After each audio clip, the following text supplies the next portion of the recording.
성도 여러분, 한 주간 평안하셨습니까? 날씨가 너무 더운데요. 어떻게 지내고 계신지 모르겠습니다. 오늘도 삶의 순례를 마치고 하나님 앞에 예배할 때 이 예배를 통해서 하나님이 우리를 만지시고 또 사랑하시고 또 하나님이 우리 가운데 늘 선한 길로 인도하시는 하나님이시라는 것, 그것으로 인해서 힘 얻으시기를 소망합니다. 정말 날씨가 굉장히 덥습니다. 우리 윤금출 권사님이 그러시더라고요. 일평생에 겪었던 더위 중에서 제일 올해가 더운 것 같다고. 그러니 더운 게 맞는 것 같습니다. 이렇게 더위 가운데 지내다 보니까 가을이 언제 오려나 이런 생각하게 되는데요. 그런 의미에서 좀 가을을 느낄 수 있는 시 한 편을 소개해드리겠습니다. 내 인생의 가을이 오면이라는 시입니다. 윤동주 시인의 시라고 추정되는 시인데요. 내 인생의 가을이 오면 나는 나에게 물어볼 이야기들이 있습니다.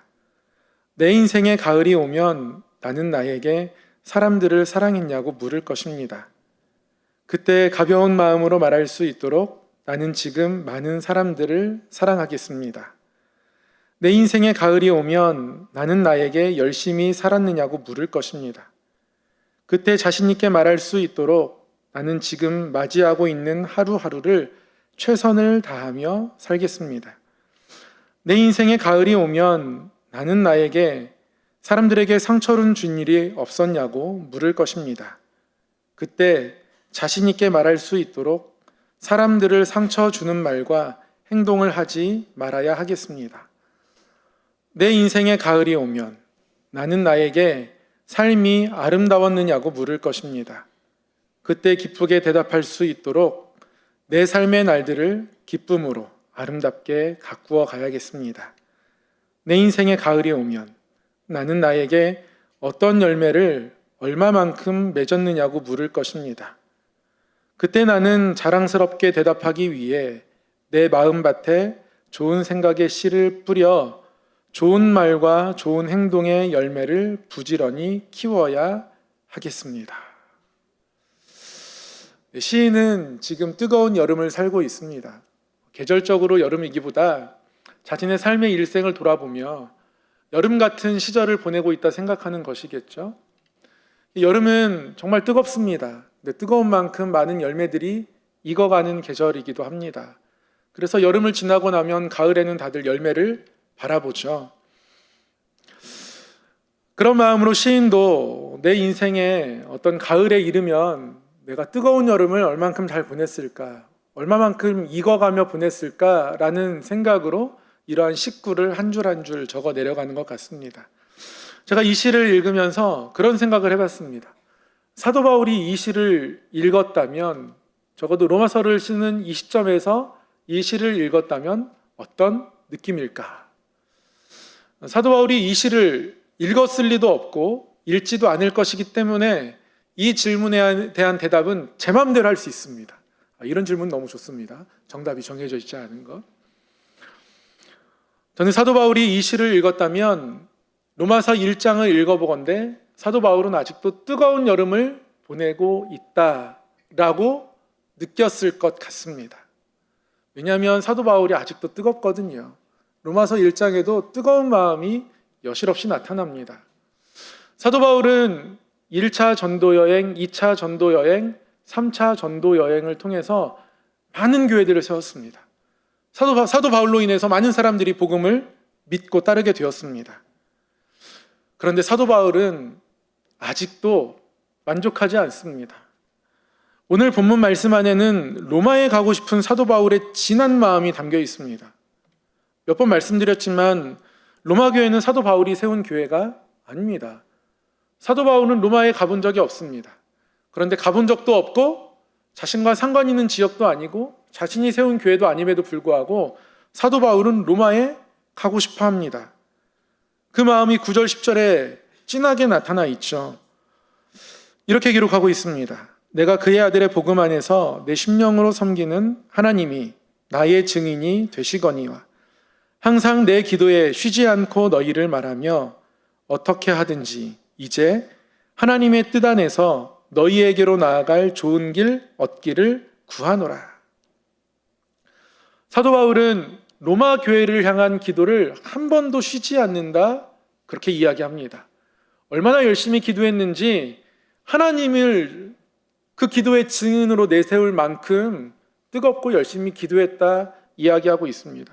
이 기도하는 마음이요, 내가 로마에 갈 수 없으니까 기도라도 해야지, 이런 마음으로 기도한 게 아니라는 거예요. 기도하면서도 사도 바울은 이렇게 기록하고 있죠. 하나님의 뜻 안에서 너희에게로 나아갈 좋은 길 얻기를 구하노라. 사도 바울은 로마 교회를 위해서 기도하면서 그들에게 꼭 한번 가고 싶은 겁니다. 그래서 그들에게 나아갈 좋은 길 얻기를 함께 바라고 있는 거예요. 로마에 꼭 가고 싶은 겁니다. 왜 그렇게 가고 싶어 했을까요? 내가 세운 교회도 아닌데. 그 이유도 로마서에서 분명히 이야기합니다. 11절에 이렇게 밝히고 있어요. 내가 너희 보기를 간절히 원하는 것은, 내가 너희를 꼭 보고 싶어 하는 이 이유는 어떠한 신령한 은사를 너희에게 나누어 주어 너희를 견고하게 하려 함이니, 그들에게 신령한 은사를 나누어 주어야 합니다. 그래서 그 신령한 은사를 통해서 이들이 더욱더 견고하게 세워지길 원해서, 그렇게 해야 할 나에게 사명이 있어서 너희들에게 간다, 목적을 분명히 밝히고 있어요. 근데 어떠한 신령한 은사인지, 이들이 왜 아직도 견고하다라고 평가받지 못하는지는 나와 있지는 않습니다. 사실 이 로마 교회는 조금 특이한 역사를 가지고 있습니다. AD 49년에 로마 교회에 굉장히 특별한, 조금은 힘든 하나의 사건이 일어나는데요. 어떤 거냐면, 로마 황제, 당시 로마의 4대 황제가 통치 중이었는데요.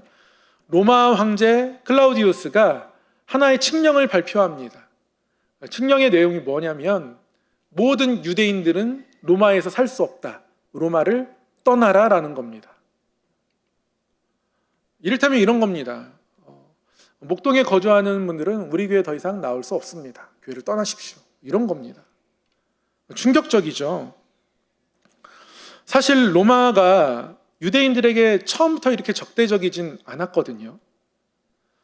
처음에 로마 정부는 유대인들에 대해서 굉장히 호의적이었습니다. 왜냐하면 유대교 지도자들도 로마 정부에 협조하겠다고 약속을 했거든요. 그래서 로마 정부는 유대교 지도자들이 유대인들에게 성전세 걷는 것도 허락했습니다. 일각에서는 유대 성전이 유대 백성들에게 성전세를 거두면 황제를 위한 세금을 거두는 것이 어려워질 수 있으니 성전세 걷는 것도 금해야 한다, 이런 주장도 있었지만, 그럼에도 불구하고 로마 정부는 유대인들에게 성전세 걷는 것도 허락해 주고요, 군 문제에 있어서도 약간의 어드밴티지를 주기도 하고요, 굉장히 호의적이었습니다. 그런데 점점 복음이 전해지면 전해질수록 하나님과 율법을 따랐던 유대인들 중에서 예수님을 따르는 유대인들이 막 생겨나기 시작합니다. 기독교인들이 생겨나는 거죠. 근데 유대교에 원래 속해 있던 사람들은 기독교인들을 싫어합니다. 왜냐하면 율법을 부정하거든요.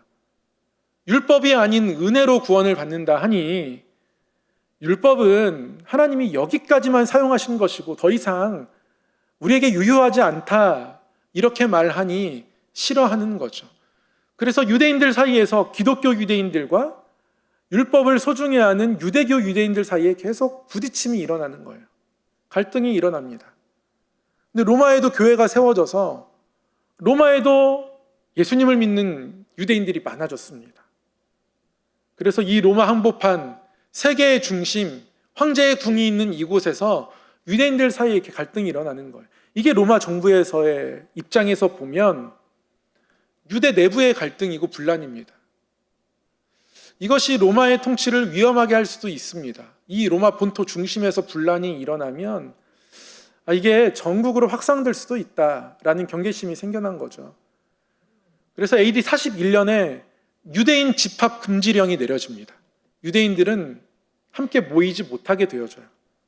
그런데도요, 유대인들이 모이지 못하는 가운데도 율법에 열심히 있는 유대인들은 개종하고 세례받는 유대인들을 공격합니다. 돌로 쳐 죽이고요, 테러합니다. 그 불안함이 계속 지속되는 거예요. 그래서 할 수 없이 로마 황제가 더 이상 유대인들은 로마에서 살 수 없다라고 추방령을 내리는 거죠. 문제는 로마 교회입니다.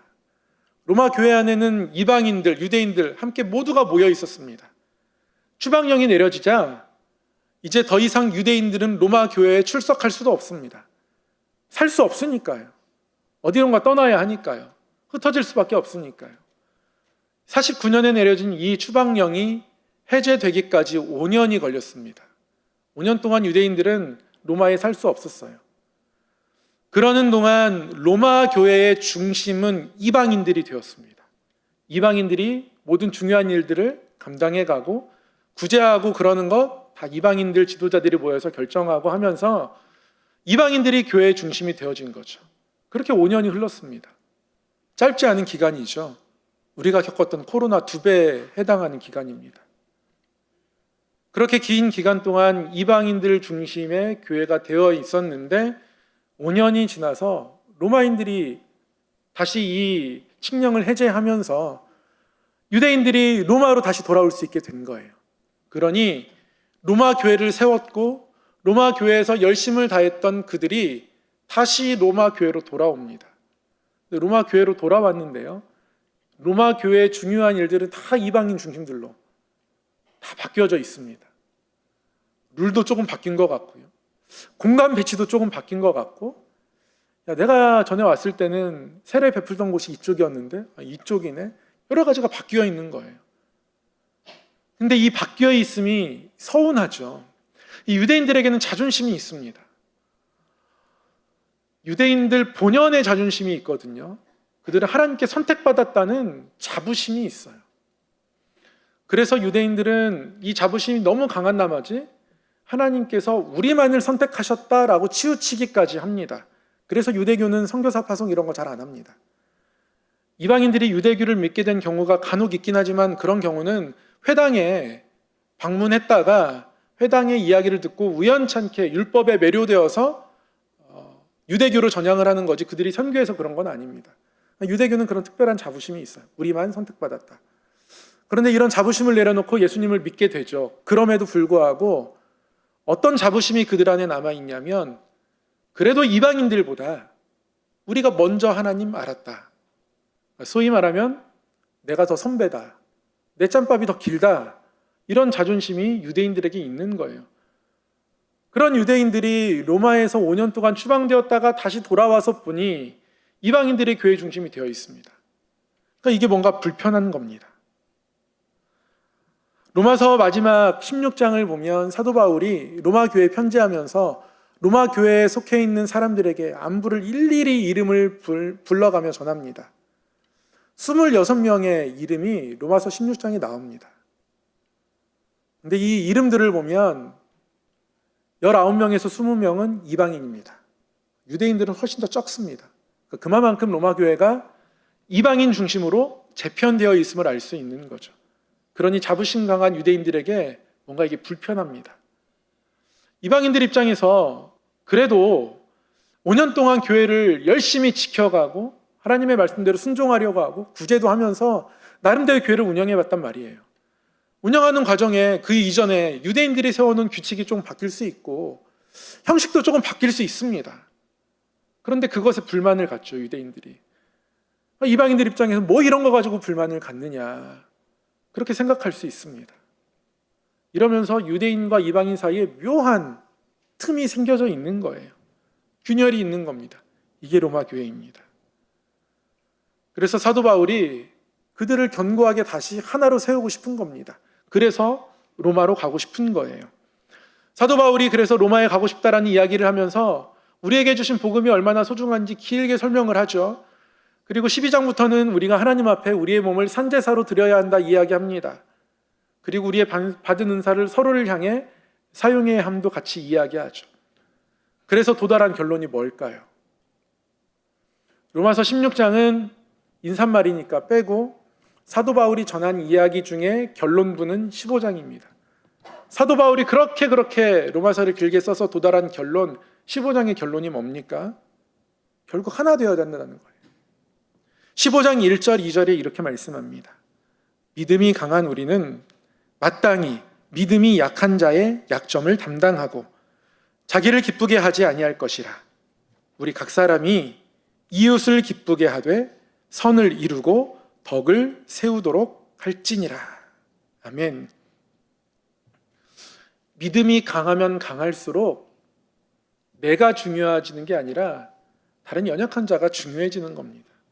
그래서 믿음이 강한 우리는 약한 자의 약점을 담당하고, 믿음이 강한 우리는 이제 자기를 기쁘게 할 것이 아니라 우리 각 사람이 이웃을 기쁘게 하며 선을 이루고 덕을 세우며 살아간다. 우리가 그런 삶을 지향해야 한다 이야기하고 있는 거예요. 이게 복음의 결론입니다. 이 말씀을 세 번역으로 읽으면 조금 더 사도 바울의 뜻이 명확하게 전달되는 것 같습니다. 세 번역으로 읽으면 이렇습니다. 믿음이 강한 우리는 믿음이 약한 사람들의 약점을 돌보아 주어야 합니다. 우리는 자기에게 좋을 대로만 해서는 안 됩니다. 우리는 저마다 자기 이웃의 마음에 들게 행동하면서 유익을 주고 덕을 세워야 합니다.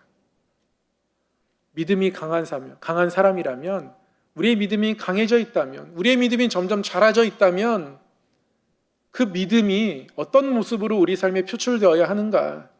결국 자기를 기쁘게 하는 것이 아니라 남을 기쁘게 하는 삶을 살아야 한다. 세 번역에서는 자기 이웃의 마음에 들게 행동해야 한다, 그렇게 말씀하고 있습니다. 여러분, 이 마음에 든다, 마음에 들게 살아야지, 여러분 이 표현이 어떻게 들리십니까? 조금 불편할 수도 있을 것 같습니다. 사실은 이 마음에 든다라는 표현이 어떤 사물에게 적용되면 아무 불편할 것이 없거든요. 어떤 기능이 마음에 든다 그러면 아무에게도 그 말이 불편하게 들리지 않습니다. 자동차에 후방 카메라가 있으면 그 기능이 얼마나 좋은지 모릅니다. 너무 마음에 듭니다. 제가 처음 운전을 시작할 때는 제 차에 후방 카메라가 없었습니다. 그런데 제가 사역하던 교회 차에 후방 카메라가 생겼거든요. 후방 카메라가 없을 때도 저는 나름대로는 만족했거든요. 후방 카메라 없이 주차하면 어떻게 이렇게 주차를 잘하냐, 야, 이 칭찬 한마디가 저에게 마치 사이다처럼 큰 기쁨이 되고, 그러다가 후방 카메라를 맛보니까요, 제 차가 그렇게 초라할 수가 없어요. 그 기능 진짜 마음에 들더라고요. 요즘은 더 하더라고요. 주차하잖아요. 그러면 어라운드 뷰가 있습니다. 뭔지 아십니까? 화면에 마치 하늘에서 내 차를 내려다 보듯이 그렇게 자동차 화면에 떠요. 그리고 내 차 앞에, 양옆에, 뒤에 지금 뭐가 있는지 이렇게 화면으로 보입니다. 너무 신기해요. 내 차 위에 카메라가 달려있는 것도 아닌데 어떻게 이렇게 할 수 있나 싶습니다. 그 기능 참 마음에 듭니다. 근데 제가 이런 차의 기능을 마음에 들어 한다고 해서 여러분 듣기에 불편하십니까 혹시? 그렇지 않죠. 어떤 기능을 마음에 든다 할 때는 불편하지 않습니다. 그런데 어떤 사람을 마음에 든다 할 때는 조금 불편해집니다. 왜냐하면 사람을 평가하고 있다라는 그런 느낌이 들거든요. 실제로 그렇습니다. 수직적인 사회 구조나 어떤 직장이나 조직 속에서 누군가가 누군가를 평가하는 일이 생길 수밖에 없습니다. 그럴 때 그렇게 얘기하죠. 아, 이 사람이 마음에 들어, 또는 마음에 들지 않아. 이렇게 평가의 기준처럼 이 말을 사용하다 보니까 이 말이 조금은 불편하게 들릴 수 있습니다. 더군다나 과거에는 마음에 들기 위해서 좀 아래에 속한 누군가는 때로는 부당함을 견뎌야 하고, 때로는 폭력 같은 어떤 언어들과 상황들을 견뎌야 했기 때문에 마음에 든다라는 이 말이 폭력적으로 다가올 수도 있습니다. 근데 사실 이 말은 굉장히 아름다운 말입니다. 누군가가 내 마음에 들어와 있고, 나도 누군가의 마음에 들어가 있고, 내가 그녀의 마음에 들어갔고, 그녀 또한 내 마음에 들어와서 한 가족이 되었고, 가정을 이루었고, 자녀를 낳고 잘 살고 있고. 저희 집 얘기하는 겁니다. 불편하십니까? 어느 한 사람이 누군가의 마음에 들어가고 우리가 누군가를 마음으로 품게 되는 것은 아름다운 일입니다. 마음에 든다라는 건 굉장히 좋은 표현이에요. 그런데 사람마다 자기를 높이는 마음으로 누군가를 낮추어 보며 사람을 평가하기 시작하면 마음에 든다를 평가의 기준으로 작용하기 시작하죠. 이건 스스로 그 마음을 좁힌 것입니다. 나의 부족함을 잃어버리면 나 또한 누군가의 마음에 들기 위해 내 자신을 돌아봐야 하는 연약함이 있다라고 생각하면 함부로 그렇게 하지 않을 텐데요. 내가 교만하다 보니 내 마음도 함께 좁아지는 겁니다. 그래서 사도 바울은 점점 이방인들은 이방인 나름대로 교만해지고 높아지고, 유대인들은 유대인 나름대로 자부심을 넘어서서 높아지고 교만해지기 때문에, 그래서 그것 때문에 균열이 생긴 모습을 로마 교회에서 발견하기 때문에 그래서 로마에 가고 싶은 거죠. 그들의 높아짐을 대놓고 사실은 지적합니다. 1장 21절 보면 이방인들을 향해서 이렇게 지적해요. 하나님을 알되 하나님을 영화롭게도 아니하고 감사하지도 아니하고 오히려 그 생각이 허망하여지며 미련한 마음이 어두워졌나니. 하나님을 알면서도 하나님을 찬양하는 삶을 지키지 않고, 이전에 그들이 헬라 문화권 속에서 찬양하는 그 요란한 음악이 더 좋으니까 거기에 젖어서 여전히 살아가고, 감사하지 않고 생각이 허망하여지고 마음도 어두워지고, 그런 모습이 너희 가운데 있지 않냐. 너희가 저 유대인들을 정죄할 만큼 그만큼 하나님 앞에서 깨끗하냐 지적하고 있는 거예요. 그러면 유대인들을 향해서도 당연히 지적하지 않겠습니까? 그렇습니다. 2장 23절 말씀 그 이하에 보면 사도 바울이 유대인들을 향해서 이렇게 이야기합니다. 율법을 자랑하는 네가 율법을 범함으로 하나님을 욕되게 하느냐. 기록된 것처럼 하나님의 이름이 너희 때문에 이방인 중에서 모독을 받는도다. 유대인들 율법을 자랑하죠. 소중하게 생각합니다.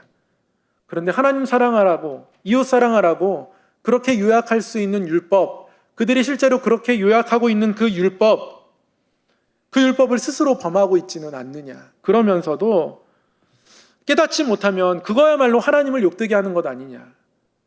유대인들, 너희들이 그렇게 소중한 구약 성경에서 너희 때문에 하나님의 이름이 이방인 가운데서 모독을 받는 것이 지금 너희들의 삶에서 일어나고 있지는 않느냐라고 지적하고 있는 거예요. 이방인이 되었건 유대인이 되었건 스스로 완벽할 수 없습니다. 모든 사람이 그렇죠. 누구도 완벽하지 않습니다. 그러니 내가 완벽하지 않기에 내 마음을 넓히고 누군가를 바라보고, 그래서 내가 먼저 저 사람 마음에 들어가기를 힘쓰는 것, 마음이 높아지면 자존심 상해서 못할 거예요. 그러나 그 자존심이 오히려 균열을 만들어내는 겁니다. 그 자존심 또한 교만의 일부가 될 수 있다는 거죠. 이런 자존심이 살아있지 않은 관계를 우리는 사귄다라고 표현할 수 있습니다.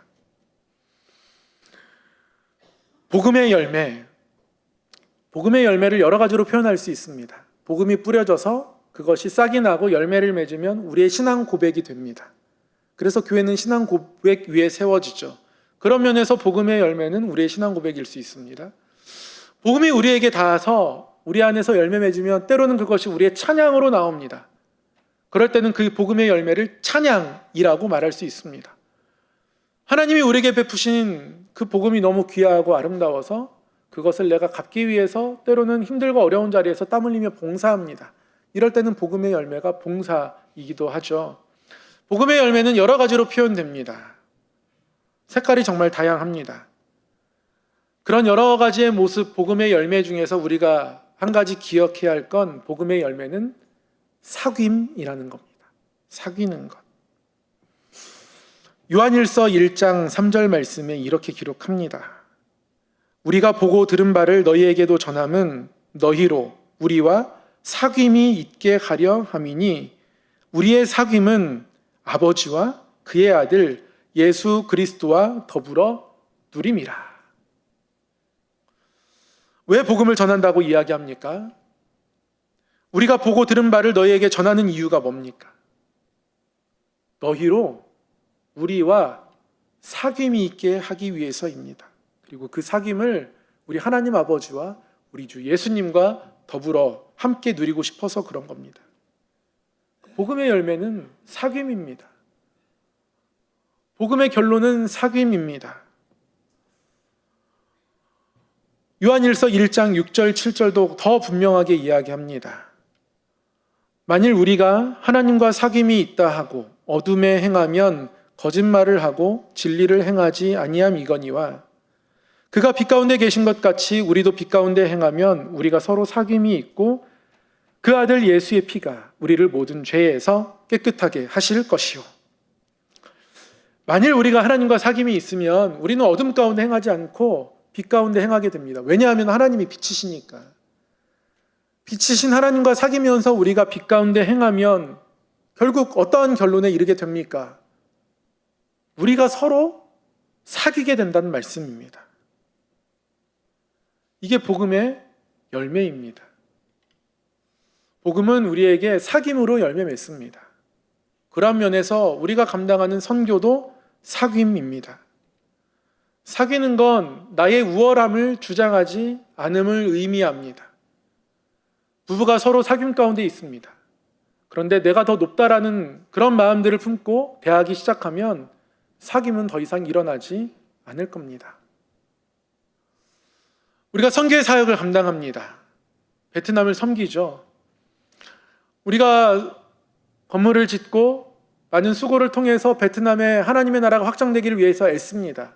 근데 이것을 우리가 뭔가를 베풀었다라고 생각하며 하나님 앞에 베풀 수 있음을 감사하는 것에서 더 넘어서서 우리가 뭔가를 해주었다라고 우리를 스스로 우월함 가운데 두면 더 이상 사귐이 일어나지 않습니다. 그런 우월함 가운데 있으면 그런 우월함을 가지고 선교지에 가잖아요. 그러면 선교지에 상처 주고 옵니다. 그러나 작은 것으로 섬겼다 이야기하고 우월함 없이 사귀러 나아가면 선교지 가서 배워옵니다. 선교지에 다녀오면 내가 얼마나 연약한가, 내가 얼마나 작은가 다 깨닫고 돌아옵니다. 그게 사귐입니다. 원로목사님 말씀하신 것처럼 베트남의 선교를 사역하게 시작하게 된 것이 역사적으로 우리나라가 진 빚을 갚기 위해서 시작했다 말씀하시더라고요. 그런 마음으로 시작된 겁니다. 조금 갚은 겁니다. 우월할 수가 없는 거예요. 모든 선교가 그렇습니다.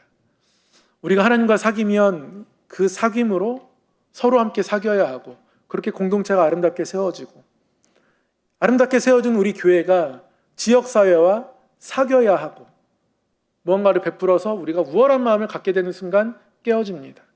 사귀는 겁니다. 그리고 우리 또한 이 지역사회에 있을 수 있음이 감사한 거고요. 그렇게 사귀고 그러다가 다른 민족을 품고 열방과 우리가 사귀는 거고요.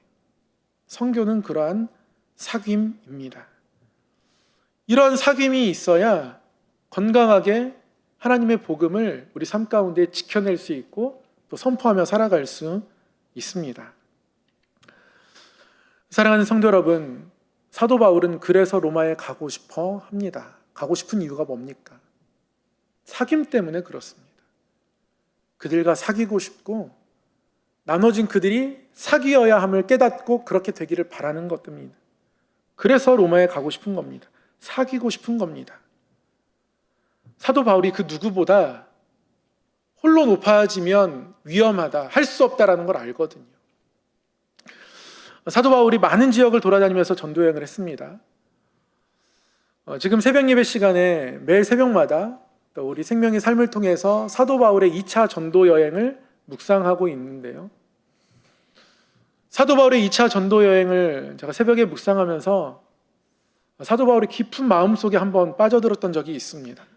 전에는 2차 전도 여행을 외우기 급급하고 또 고린도 지역에서 조금 더 오래 머물렀구나, 애정이 더 있었구나, 이 정도까지만 생각했었던 것 같습니다. 사도 바울이 1차 전도 여행을 마치고 아시아에서 전도의 길이 막히는 가운데에 유럽 사람이 와서 우리를 도우라라는 환상을 통해 나타나고 그래서 유럽으로 건너가게 됩니다. 유럽으로 건너간 사도 바울은 빌립보, 데살로니가, 베레아, 아덴, 그리고 고린도, 여기서 배를 타고 에베소를 거쳐서 다시 안디옥 교회로 돌아가게 되죠. 근데 2차 전도 여행의 특징이 하나 있습니다. 1차 전도 여행과 너무 대조되는 특징 하나가 있어요. 뭐냐면 기적이 나타나지 않습니다. 1차 전도 여행 때는요. 귀신이 떠나가는 일이 일어났거든요. 병자에게 안수하고 기도하면 나았거든요. 그런데 2차 전도 여행은 기적이 나타나지 않습니다. 2차 전도 여행 유럽 지역 첫 성읍 빌립보, 여기에는 회당이 없었고요. 그래서 조금 더 마음 편하게 전도할 수 있었겠죠. 이때 빌립보 감옥에 잡혀 있다가 하나님께서 기적 가운데 노임받게 해주셨습니다. 그때가 처음이자 마지막입니다. 이 이후로는 기적이 나타나지 않아요. 빌립보를 떠나 데살로니가로 갔습니다.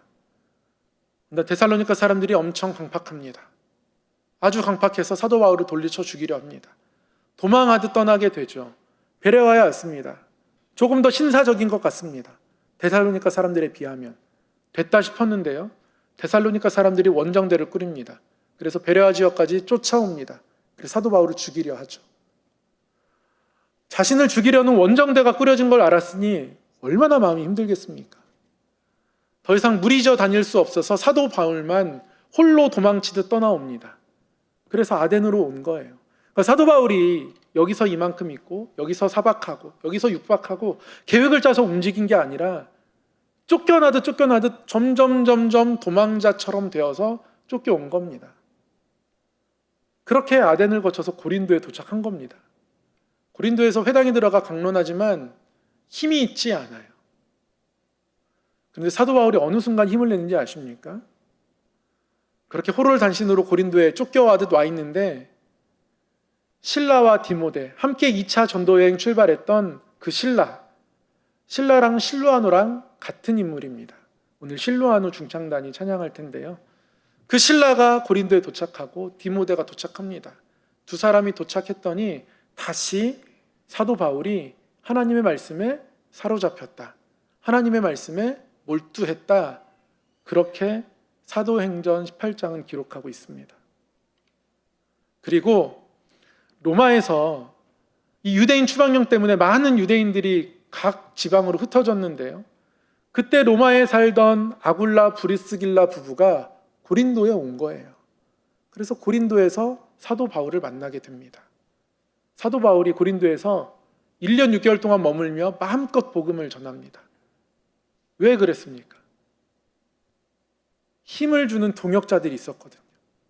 아굴라 브리스길라가 거기 온 거예요.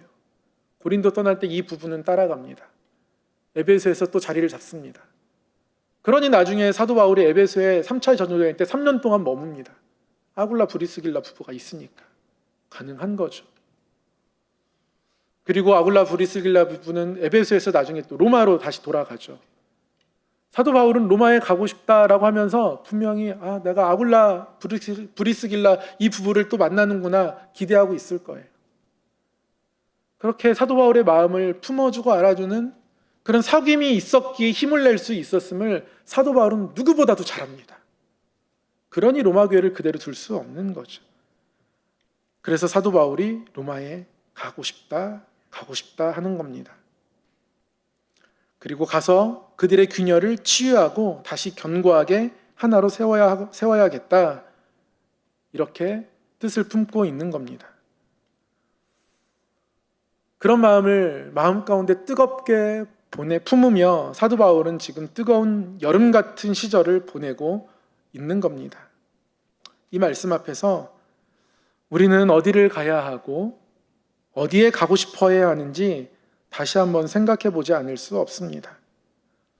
이 말씀 앞에서 우리는 서로의 마음속으로 들어가야 하는 사람들임을, 내 이웃을 기쁘게 하기 위해서, 내 이웃의 마음속에 들어가기 위해서 나는 나 자신을 돌아봐야 하는 사람임을, 나 자신을 높은 곳에서 조금 더 한 걸음 낮추어 내려와야 하는 사람임을 깨닫게 됩니다.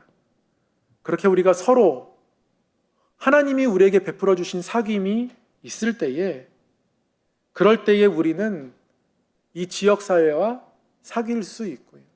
그런 사귐이 있을 때 우리는 열방과도 사귈 수 있습니다. 다시 한번 우리가 하나님과 우리의 사귐이 우리의 삶의 자리에, 우리의 언어에, 우리의 마음에 나타나야 하는 사람들임을 깨닫고 그러한 삶을 우리 기도함과 또 마음의 결단으로 바라보고 붙잡고 살아가기를 소망합니다. 기도하겠습니다. 사랑의 하나님 아버지, 우리가 하나님과 사귐이 있으며 그 사귐으로 서로와 사귀고 또 그 사귐으로 이웃과 지역사회와 또 이 땅 열방과 사귀어가는 아름다운 공동체 되게 하여 주옵소서. 예수님 이름으로 기도드립니다. 아멘.